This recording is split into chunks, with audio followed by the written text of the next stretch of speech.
জুলাই গণঅভ্যুত্থান ও পরবর্তীতে আওয়ামী লীগ নিষিদ্ধ করার দাবিতে হওয়া আন্দোলনে সক্রিয় ভূমিকা রাখেন ইনকিলাব মঞ্চের ওসমান হাদি। এতে অনন্য ভূমিকা রেখে ধীরে ধীরে তরুণ নেতৃত্বের কাঁধে জায়গা করে নেন ইনকিলাব মঞ্চের এই মুখপাত্র। তাঁর বাড়ি ঝালকাঠি জেলার নলছিটি উপজেলায়। আমি আমার পরিবারকে বলেছি যে আমার সন্তানের এখন বয়স 7 মাস, আল্লাহ আমাকে নিয়ে গেলে ওকে যেন ওভাবে প্রস্তুত করা হয় যে এই দখলদারিত্বের বিরুদ্ধে লড়তে হবে। আল্লাহ ওকে যদি বড় করে ওর সন্তানও দখলদারিত্বের বিরুদ্ধে লড়বে, এই স্পিরিট যেন ওকে দেয়া হয়। এটা আমি জুলাই গণঅভ্যুত্থান পরবর্তী বাংলাদেশের রাজনীতিতে যেসব তরুণ দ্রুত আলোচনায় উঠে এসেছেন তাদের অন্যতম একজন শরীফ ওসমান হাদি, যিনি ওসমান হাদি নামেই পরিচিত।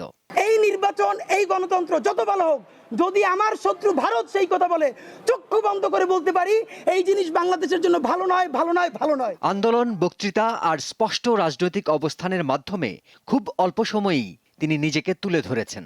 নির্বাচন লাগবে, কিন্তু সেই নির্বাচনের জন্য আপনার এজেন্সির সাথে কথা মিলিয়ে, ভারতের তালে তাল মিলিয়ে আপনারা যদি নির্বাচন কথা বলেন, আমরা সেটা সন্দেহের চোখে দেখবই। ঝালকাঠি জেলার নলছিটি উপজেলায় এক ধর্মভীরু মুসলিম পরিবারে ওসমান হাদির জন্ম। বাবা ছিলেন মাদ্রাসা শিক্ষক ও স্থানীয় ইমাম। 6 ভাই বোনের মধ্যে সবচেয়ে ছোট হাদি শৈশবেই পেয়েছেন ধর্মীয় ও সামাজিক শৃঙ্খলার শিক্ষা। মাদ্রাসা শিক্ষার পর ঢাকা বিশ্ববিদ্যালয়ের রাষ্ট্রবিজ্ঞান বিভাগে ভর্তি হন তিনি। এখানেই রাজনীতি নিয়ে তার ভাবনার বিস্তার।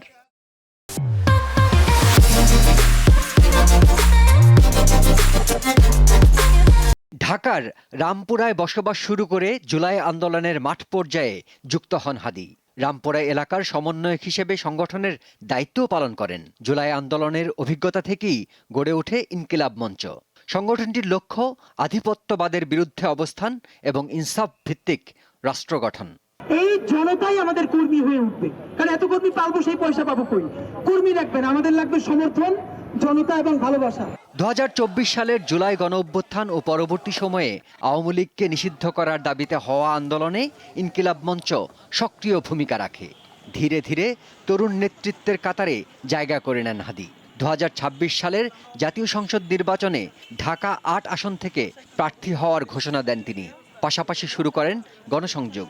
তফসিল ঘোষণার পরের দিন 18 ডিসেম্বর জুমার নামাজের পর পল্টনের বিজয়নগরে গুলিবিদ্ধ হন ওসমান হাদি। গুরুতর অবস্থায় তাকে ঢাকা মেডিকেল কলেজ হাসপাতালে নেওয়া হয়। পরে এভারকেয়ার হয়ে উন্নত চিকিৎসার জন্য পাঠানো হয় সিঙ্গাপুরে। শিমুল বাশার, দীপ্ত বার্তা কক্ষ।